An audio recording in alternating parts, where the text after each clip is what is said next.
Sanbanani Dumoulin, good evening and welcome to the Monday edition of the Private Property Podcast. I'm your host, Uzamantungwa Khumalo. I do hope you've had a great weekend. You're well rested and, of course, ready to get the week started. It is episode 220 of the Private Property Podcast. And if you're joining us for the first time, well, you have missed out on some great episodes that we've already brought to your screens. So do make sure that you go to our Facebook and our YouTube page to catch up on some of the great content that we have already aired. And all our regular viewers, welcome back. You know how we do it. Every single weekday at 7 p.m., you get to join myself, Uzamantungwa Khumalo, where I speak to an expert on any property issue. And the property topic that we're tackling this evening is one that I know a lot of us have probably thought about. We've certainly spoken to financial institutions about it. But now we want to get a different perspective on how you should weigh up whether or not you should go down this route. I'll tell you a little bit about it in just a moment. Remember, as it is a Monday, one of the things that, of course, happened is that we released our Sherlock Holmes clue on our social media platforms this morning. And we are on week 9 of the Sherlock Holmes hunt. And so if you are at home and you rate yourself to be a detective, then we want you to go into our website on www.privateproperty.co.za and participate in our Sherlock Holmes hunt. Now, all you have to do is to crack the riddle that we share every single Monday. And if you successfully do crack the riddle, then you stand a chance of walking away with a 5,000 Rand voucher every single Friday right here on the Private Property Podcast. And well, because we love making the winner's circle bigger, we also give away a spot prize that is of 500 Rand in cash every Wednesday and Thursday for people who have entered the competition. And all you have to do to claim that prize is you have to be watching us live. And in the event that we call your name, then you have to drop us a message to claim your prize. Well, it is week 9 and the riddle for this week, I'm sure the KZN people who've already spotted it are probably quite excited, because I think if you're based that side, this one should be easy. And it is from Umdloti to Westbrook. This apartment is one to watch in HD with 3 rooms for under 3 and space for 2 sets of wheels. That is the riddle for week 9 of our Sherlock Holmes hunt. All the best to you at home. We're going to be entering this competition. Remember, you can enter as many times as you'd like to, of course, increase your chances of walking away with awesome cash prizes. Now, it is also one of the great things that you can look forward to this Monday is that later on this evening at 8 p.m., you can watch the Home Shoppers Show with Chad. That, of course, comes to your screens at 8 p.m. And that show comes to your screens every Monday and Friday. So if you are in the property market looking to buy a particular unit in a sectional title community, then the Home Shoppers Show is certainly the show for you. So do make sure that you tune in at 8 p.m. as Chad brings you some great properties that you can certainly look forward to. And on Tuesdays and Thursdays, for all of us who've got green fingers and are exploring to go into agriculture, Umbali Noko brings you the Farming Podcast, where she gets to speak to experts in the agricultural space and get a really good insight into different aspects of agriculture. So if you want to get a better sense of what you can expect should you want to explore farming, well, that is the podcast for you. And to all the first-time home buyers, we do not leave you alone. If you want to get a sense of what other first-time home buyers went through, some of the ups and downs that they have gone through in their home buying journey, then SD Klassen is the show to tune into every single Wednesday, and that is on the the first-time home buyer show, also coming to your screens at 8 p.m. Well, we certainly love keeping you company here on Private Property, and because we also love, providing different things that you can chew on when it comes to, real estate and making sure that you learn as much as you can. Remember this week that the Nexus is taking place online.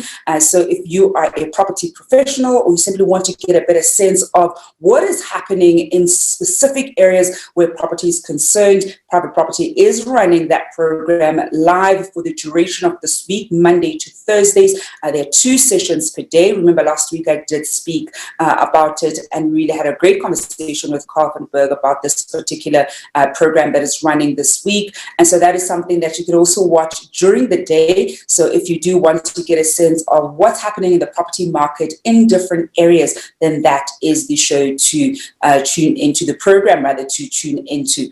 And of course, the big speakers are going to be Private Property as usual, as well as ABSA and PayProp. So if you want to get a sense from the lender of some of the trends in the respective areas, as well as what data says about the residential properties in the respective areas, then do make sure that you tune in to the various sessions this evening. Earlier today, of course, we saw 2 sessions kicking off. So you certainly do have the next few days to also tune into that. Well, to get started with our conversation this evening, I'm joined by somebody who needs no introduction, quite a regular, and I absolutely love having him on the show, and that is, of course, Nthato Raboshaga, who's a founder at Nthato Realty, and we're speaking about the pros and cons of, taking a payment holiday on your home loan. Nthato, good evening, and thank you so much for joining us. How are you?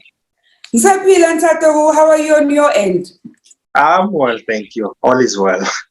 That's so great to hear, Nthato. I think one of the great things, unfortunately, is that not all is well with, other people, especially people who have home loans, given the very tough economic climate that we find ourselves in Konamanje. A lot of people who have home loans found themselves unable to pay for or unable to service their debt, rather, and probably also other debts. And one of the great things that financial institutions were able to do was to come to the party and provide, and we'll term them payment holidays. I know various institutions have named them differently, and there are all kinds of terms and conditions. I think first, before we kind of look at the pros and cons in Nthato, let's probably look at how somebody should assess whether they need to take this payment holiday or not. Because I think with some of the banks, it was a fairly smooth process to opt into it. You weren't going to be, I'll say, losing money much. It was essentially just extending your term by that 3 months instead of having a higher payment later on. But of course, perhaps there are some people at home who might not even know whether they should consider taking a payment holiday or not. We know it's not there forever. It's usually a 3-month period. With some banks, you are able to kind of push it to 6 months, but then after that, essentially the payments have to start coming in, or you make some kind of arrangement with your financial institution. So at first, how do we even decide whether we need to take it or should consider taking it? Yeah, I think one of the nice things I love about payment holidays is that the name in itself, payment holiday. A holiday is nice when you're there, you enjoy yourself, but when you come back, your finances have taken a knock if you haven't planned for it properly and you're exhausted. And it's almost the same thing when it comes to this one. What I would say to people is, if you are not under financial duress, if your finances are still fine, if everything is going well, don't even think about taking it. It's not free money. It's not manna from heaven. Unfortunately, it's a loan. It's a credit facility, and you're going to have to pay it back at some point. So it's a last resort when you are comparing losing your home as opposed to taking this extra cushion that you can have to plan your move for the next 3 or 6 months. Because to be fair, we've been under lockdown for like a year now, and these holidays have been there for 3 months, 6 months. So the other 6 months, what's supposed to happen? Are we going to get our monies back? Companies are not giving out increases. So if you are going to take it, make sure it's your last resort, and you're taking it because you are forced to, because that's exactly the people that it's meant for. I know people who have taken payment holidays, and they work for the government and they never had pay cuts. For them, it was free lunch and they took it, but little do they know the financial consequences that are coming with it because they are so dire. And I think, Nthato, maybe that's actually a great time to get into, let's start with the pros. Let's start with the good side, because sometimes ending with the, the downside of taking the payment holiday might actually be slightly better. So then when you are exploring, let's suppose that you are in fact, somebody who is in dire financial situation, as you said, and you're exploring taking this payment holiday because it's a necessity, as opposed to it being that thing that you just want to do just in case. When we then look at the upside of the payment holiday, perhaps take us through then what some of the potential upsides might be for viewers at home who are considering taking the payment holiday. Yeah, I think the first upside, and it's one that people may not necessarily look into it, is that it gives you, one, the confidence to go to the bank and say, guys, because most people, when they're in debt, they hide under their own shells, they hide their heads under the sand, and that's what causes the majority of problems. That you knew you were not going to pay, but you decided to hide. You don't answer calls from the bank, whereas failure. So what it does is it gives you a platform where the bank has already said in advance, you can come to us. Our burden is easy, our yoke is light, and we shall help you. So at least it opens that platform for you to engage with the bank. And in terms of your pride as a person, it makes things a little bit easier, going to the other side and saying, things aren't going that well, please help me. It doesn't sound or seem like a begging bowl as per se. So it may actually make sure that most people who would have gotten into trouble without paying now have the confidence to go to the banks and talk to them and start the conversation. And only then do you get to learn that actually banks have been doing this for quite a long time. These payment holidays are not new. They've been done for so many people. And the only time you get to see them is if you're about to lose your house and you engage the bank. You'll see they give you extension 3 months, 6 months, some even up to a year, where you'd be in a position to even service the interest part only until things are fine, or they tell you to pay just 30% in order to keep things going. So there are different ways around it, but you wouldn't know because people just don't want to go to the bank. And another upside to that is that you are comparing the potential of losing your home and taking this payment holiday. We understand that a payment holiday is a loan, but at least you have 3 or 6 months of a breather. You have a chance to find yourself. If you're a businessman, you have a chance to chase invoices. If you're working for an employer, remember the first 3 months or 6 months of the lockdown, there was so much uncertainty. In terms of the vaccine, the trials were so far, but now things are a little bit better. People have been going to work bit by bit. Normality will be restored as time goes on. So the upside to that is that it gives you a chance to think, a chance to breathe. When you have that, it's like your brain stops functioning. Yeah. You understand? So at least it gives you that confidence to say, I know I'm fine for the next 6 months. My kids are fine, my cars are fine, my home is okay. What can I do? And that may be a blessing in disguise for someone, because having a brain freeze will actually cause you to just hide away and lose everything.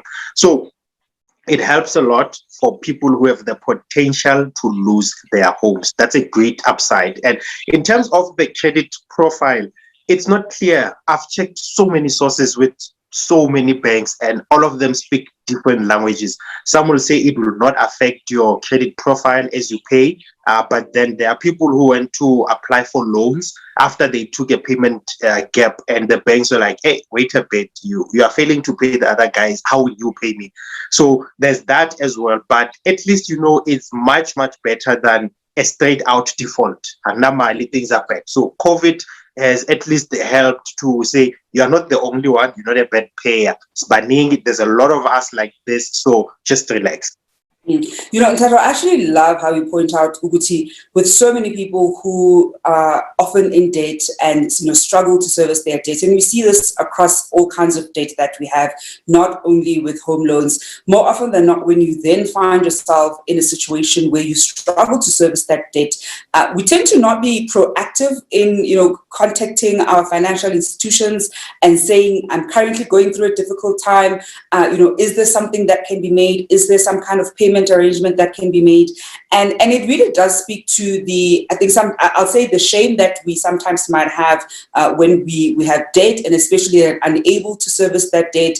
And as you so rightfully point out, oftentimes you almost, it's like you have a brain freeze and you can't even make decisions because you're constantly thinking of the bank that you owe. And often if you're struggling to pay your home loan, you're also very likely struggling to service your other debts. So every phone call for you, you're probably anxious that it's another financial institution that wants to knock on your door. So I think one of the big things that this payment holiday certainly did help with, as you so rightly pointed out, is it's also given people the opportunity to see that this is a conversation that you can have with your financial service provider in the event where you have a credit facility with them. Because this continuous thing, you must know, you think on time every time, and you can't have a conversation with them. But as you said, these facilities have been there, they've been done so often. I just think that more often than not, chances are, as abantu abamnyama, we just didn't know that when you're struggling, you're able to call up your bank, an arrangement can be entered into. It might be that, let's say you add 3 extra months at the end of the term of your loan. And in the grand scheme of things, for a 240 month loan, adding those 3 extra months, if it helps you get through and you're able to continue paying thereafter, it effectively makes, you almost can't really think about that you added those 3 extra months. So I love that you've pointed that one out, Nthato. I am, of course, at home taking your questions and comments when it comes to the pros and cons side of taking a payment holiday. And I'd like to hear from you at home if you took advantage of the opportunity and entered into a payment holiday. And we're calling it payment holiday loosely. I know that various institutions have termed it differently, but for purposes of having a very broad umbrella term for it, did you at home take a payment holiday? And how did you find the whole process? Because I think, as we were saying with Nthato earlier, you were showing that he knows of people who, for the most part, certainly didn't need to take the payment holiday. They were working, for example, in government, salaries were not affected, and used the opportunity as a way to basically not have that particular debt for payment for 3 months, as opposed to maybe even channeling it somewhere else. So if you're at home and you took the payment holiday, to share how your experience was like. And as we take your questions and comments, we've got a comment from Facebook coming through from Kateko Ahape saying, I know someone who took a payment holiday and they told me, I'll do anything to have money in my account. It was only later when they learned what they have gotten themselves into. And we see that, right, Nthato, that people, as you're saying, some people I think thought it's free money. So it's like those 3 months are like just disregarded completely, which of course would never happen. Financial institutions are also running a business. So I think it is one of those things that you almost need to dispel in your head, to think that it's free money, therefore I can do whatever I want. If anything, be strategic in how you're going to use those extra funds for that 3 month period. Perhaps there's another debt that you can pay off so that you sort of free up your cash flow for those 3 months. But then, Nthato, when we then look at the downside of payment holidays, because I think, and we're already slowly kind of seeing people dipping into them unnecessarily, perhaps let's look at the potential downsides of taking a payment holiday. Yeah. With regards to these payment holidays, you one day you will pay to Caesar what is owed to Caesar. So banks are all about their monies. So yeah, people and need they don't forget. Yes, definitely. Every cent matters. There was a time, off topic, I was sent a letter of demand for 1 cent. So after paying off the loan and everything was paid off, they said, no, we miscalculated. We want our 1 cent. And indeed, I did make a payment. So yes, every cent matters because they deal with such huge numbers. Imagine if you have 10 million people owing you 1 cent. To us, it may seem insignificant, but to them, on the balance sheet is a lot of money. Now, getting into the downside of this, this one is quite stressful because there are so many ways in which this can affect you. One is that it increases the term of your loan. With FNB, the CEO, when he first announced these payment holidays, he said that a payment holiday of between 3 to 6 months will increase the term of the loan for their clients the way that they've structured it, anywhere between 3 to 4 years. So that means that your bond that was supposed to be for 20 years will now go to around 23 years, 24 years. Now, that's a long time. And remember, with borrowing such huge chunk of money, you have home loans of 1 million, you have a home loan of 1.5, even 500,000.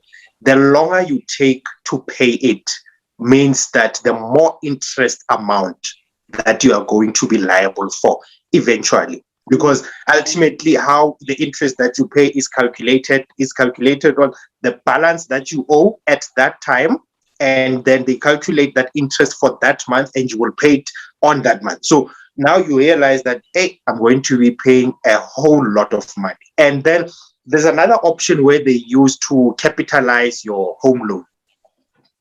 This one may be a bit painful because what they do is to say, listen, you owe us 500,000 on this home loan. We're going to give you a payment holiday for 3 or 6 months of 5,000 each. So we're going to give you a payment holiday of around 30,000 rands. And then what we are going to do is we are going to take that 30,000 that we borrowed you now for a payment holiday, and we are going to add it on your principal amount that you owe us. So the amount that you initially took was 500,000, 500,000. But now, after we help you for this 6 months, your principal amount will then move to 530,000. This is the principal amount owed. So this one affects you adversely because what it does is that now it makes the interest that you need to pay a whole lot more. Because when you pay your monies into your home loan, we do understand that if you pay like your first 5 years, you pay 5,000, around 4,600 or 4,700 is interest, and only 300 goes into the capital portion of it. And it is the capital portion that you pay that decreases your principal debt. So you find that you've had this home loan for 5 years and you've only paid 10,000 into it. Just by taking a break for 6 months, the 10,000 that you took 5 years to pay for and accrue that capital is now gone. And you even owe more than that. So you may think it's just free money, I will eat it, but the consequences can be very dire if you do the math and you sit down and you check your actual math on it. So you check those yourself into, because another option that the banks will do is to say, listen, we are giving you a separate credit facility.